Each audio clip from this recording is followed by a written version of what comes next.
So I thought this video would be my spending 15 minutes convincing you to vote for Biden-Harris. And then I saw the Republican National Convention.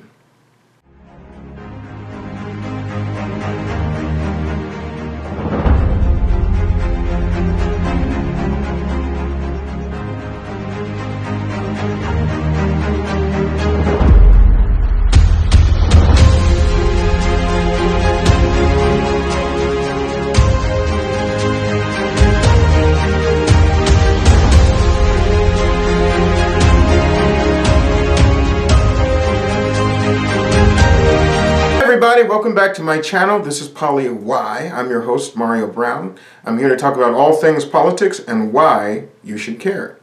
So this week I wanted to talk about Biden-Harris. It's been a little while since I was able to record a video, so by now we all know that we are either going to vote for Donald Trump or we are going to vote for Joe Biden. Now, I spent some time doing some research on Joe Biden, trying to get his history. I spent some time trying to learn more about Kamala Harris. I watched the speeches from the Democratic National Convention, many of which were inspiring. And then I started to watch some of the speeches from the Republican National Convention. And I got to tell you, before I even get into what they had to say, what is this?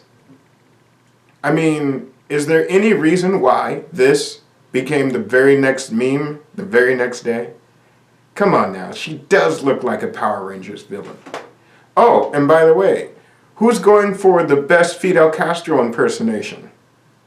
This is strange to me. I mean, what are they trying to convey? If it weren't for the fact that these are supposedly rulers of a country, it would be cute if it was on Project Runway. It's not. I mean, we're supposed to be Americans. We're not supposed to have military leaders.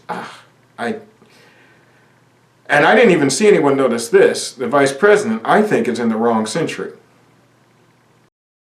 So all kidding aside, when you actually listen to what they have to say, it's remarkable in how untrue it really is.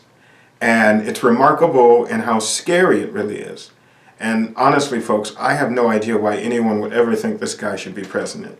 I'm sorry, if you don't want to watch my channel because that's what I have to say, then that's your right. And by the way, I'm not talking about Republicans.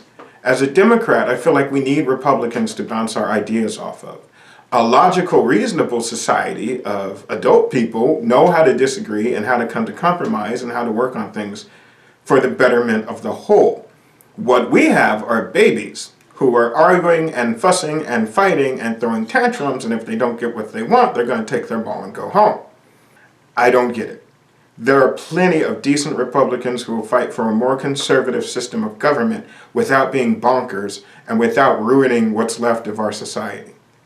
I'm hoping that even though Joe Biden and Kamala Harris weren't the first choice for many millions of Democrats, that you understand they are the only choice for the United States of America. That's my spiel. So anyway, we got a lot to cover today in PoliWhy. First of all, if you like what I'm talking about and you want to help participate, you want to fight for a better tomorrow, go ahead and like this video, subscribe to my channel. Don't forget to hit the notification bell so that you know every time I upload a new video. I'm going to start uploading about 3 videos a week between myself and Maria. So we're going to start with what's in the news today. Well, we have wildfires up and down the West Coast, and currently Oregon looks like this. Yeah, that looks like Mad Max Fury Road, if you ask me. If you watched the previous video, the first ever PoliWhy video, you know that I'm a big proponent of a stimulus to go to people who've been unemployed due to the pandemic. Not much has happened on that front. Not a lot of people have watched that video, so if you get a chance, go back and watch it and then share it. Because, you know, at the end of the day, if we all convince them to do this, then we will be better for it. And if there are people that don't want to do it, that don't want to help, that don't want to try and force the hand of the government so that we can have some help, I guess the whole economy will crash, because I just don't see a way out without some actual stimulus. The Republicans came up with what they call the skinny bill, which wasn't even worth it. It wasn't even worth the work they put into it. It had no chance. The Democrats won't compromise. And millions of people are still out of work.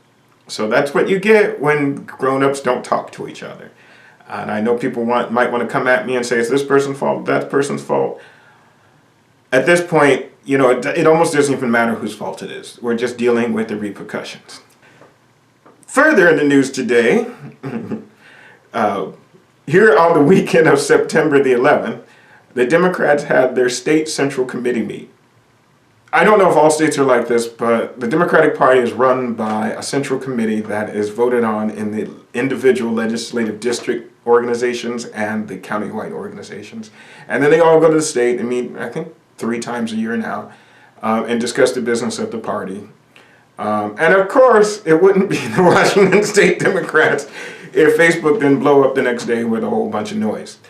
Apparently, there was a resolution on Black Lives Matters and police brutality. And apparently one person had a problem with that. The actual problem was the fact that the resolution used the name George Floyd, and this individual felt like George Floyd wasn't a good enough person to be included in a resolution for the Democratic Party.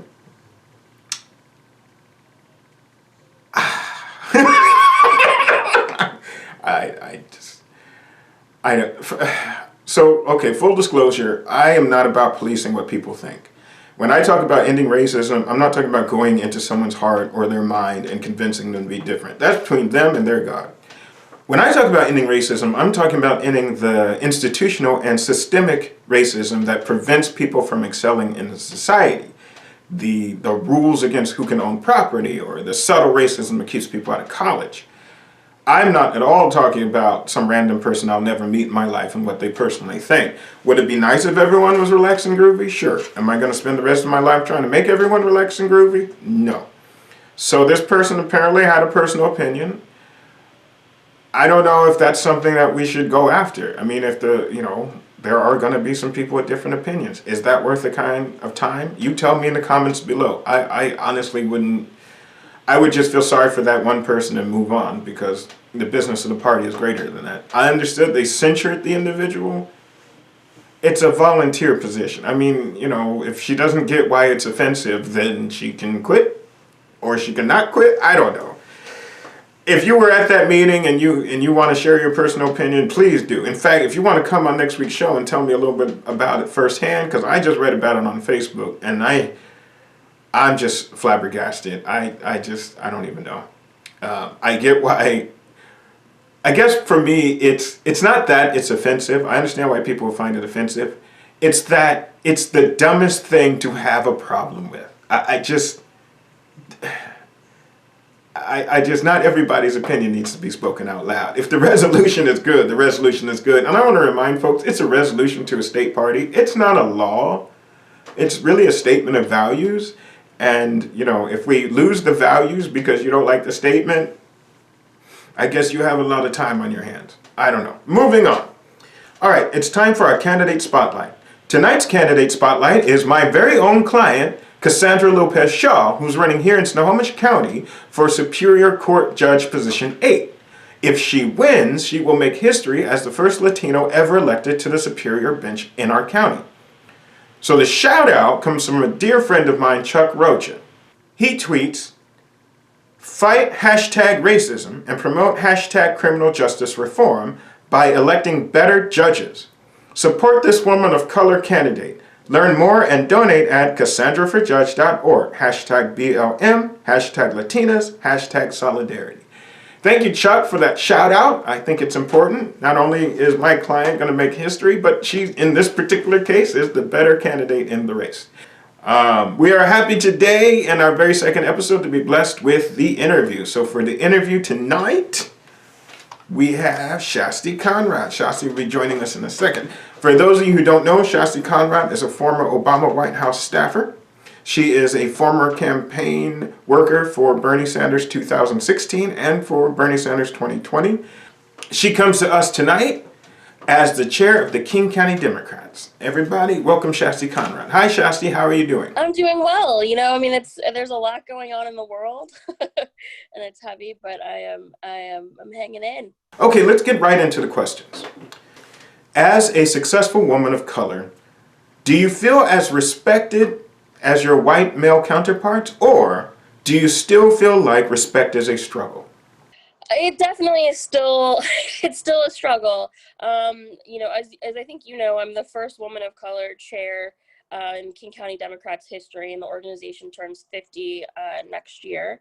And when I was running for chair, I got every kind of sort of accusation thrown at me of being inexperienced and not knowing what I was doing and not being ready, and was I sure? Could I manage this? People wanted to know whether I could manage a personal life and doing this job, which, mind you, King County Democrats chair is a volunteer job. Yeah. And many people know some of my predecessors' backstory. So, um, yeah, I mean, definitely the respect factor is a challenge. And, I feel like I've had to work extra hard to prove myself. And you know what? We're having one of the most successful tenures in the county party. I mean, I've heard people say, like, we haven't been this strong in 10 years. Some people date back all the way to the David McDonald days of the 1980s. We're getting all kinds of really important work done. We're building a more inclusive party, um, and I'm really proud of all of that. But it is, nothing is given. Everything is hard work, and that is true in every space, both here locally, but nationally. When I work on campaigns, that's the fight as well. So I've been dying to ask you this because I think you have a unique perspective to offer. We seem to be living in a time where there's a great focus on social justice when we're talking about how much Black lives matter. So if we're going to talk about how much Black lives matter, even though you are a woman of color, you're not a Black woman. So as a woman of color, how do you talk to Black candidates and our white allies? Yeah, it's a great question, and yeah, it is very important to make that differential, that yes, I am a woman of color, but I have a very different experience than my Black sisters and my Black brothers. Um, and I think some of that education, particularly in the last couple of months, has been really valuable. Even for me, who always thought of myself as a really solid ally and accomplice. I had a moment with a friend a couple of months ago, and where he really was like, no, but you're a part of the problem also, because you benefit in some ways by being considered a person of color, but you don't have to fight in the same way that us Black folks do. And I had a real, like, clutch my pearls, like, but me, and I really had to stop myself and be like, no, he's absolutely right. I don't have the same history. I don't have to face the same battles. And so really, like, making sure not to center, us as the same, and I'm an officer on the Opportunity PAC, which was launched to really kind of break up the barriers around raising money, particularly for Black women candidates. And, we talk a lot about, like, how to keep the center focus on Black women and not just lump into, like, oh, all women of color. And that this is an opportunity to really say, like let's put Black women at the front of the line, because they've always been pushed to the back. Now, in talking to our white allies, do you ever find yourself having a conversation in which you struggle with trying to encourage them to participate and to join the fight, but discourage them from kind of taking over the fight or trying to lead the fight or dictating to the people of color they're trying to help how to fight? Yes, yes, I have, both in my, like, sort of immediate friend and family group, and then I'm also watching as these things play out on social media, like everybody else. And, like, the Wall of Moms Seattle group is a great example of a space where people who started out with, I think, good intentions of wanting to help, but really didn't know how to not center themselves. And I see that in the party as well. Um, white women have had to battle the own sexism, and they're used to having to solve problems and fix things. And I think some of it is just like some of it's a natural inclination, and I think some of it is just truly not understanding about how they are oftentimes a part of the problem. All right. So, big news. We're building to it, you know.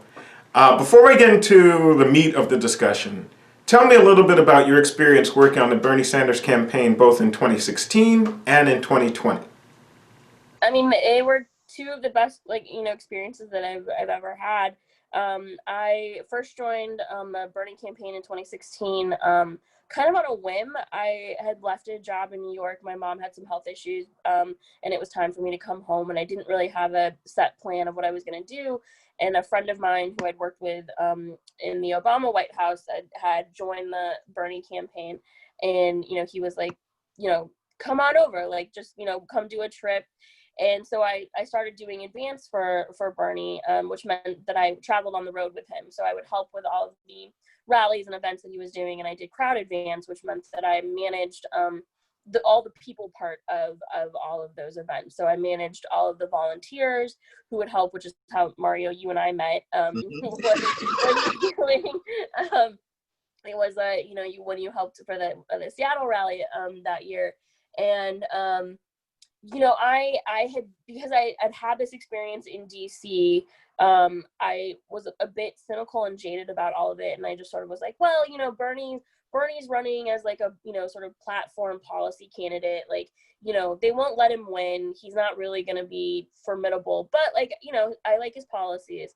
And then when I got on the road, and every 3 days we'd be in a new city, and there would be over 10,000 people that would just, like, materialize overnight, who knew the word to, like, they knew the words to every single one of his, like, speeches. You know, it was like it was like going to a rock concert where it was like everyone knew the chorus, like $27, and, you know, like, Medicare for all, and, you know, we're gonna fight for the environment. And the audiences, the crowds were so diverse, and it was such a wild experience to see. I mean, I'd had a little bit of this experience in DC, which is that I actually would watch less news whenever I'm, like, deeply in politics, because the media would be so different than the real life experience that I would be, like, witnessing with my own eyes. And that's how it was on Bernie, where it was like, in the media, they would talk about it as though it was this, like, fringe movement, and that it was whitewashed. It was only white men who were supportive. And then I would be, you know, in crowds of 10,000, 20,000, 30,000 people that would be every age group possible, every race, every religion, you know, like, as diverse as it could be. And people were so motivated. And it really was one of the best, like, opportunities I've ever had to travel this country and get a sense of the diversity of it, but also the commonality, and the poverty, you know, the struggles. My two most memorable sites, one was in Macomb County, West Virginia, which is the poorest county in the entire country. And we did an event in this, like, little tiny food bank that was basically the lifeline for that community. And that was incredibly powerful. And it was white poverty. It was, like, you know, people from sort of, like, Appalachia, who had just, like, you know, they've been coal miners, and the coals were, you know, there weren't jobs there.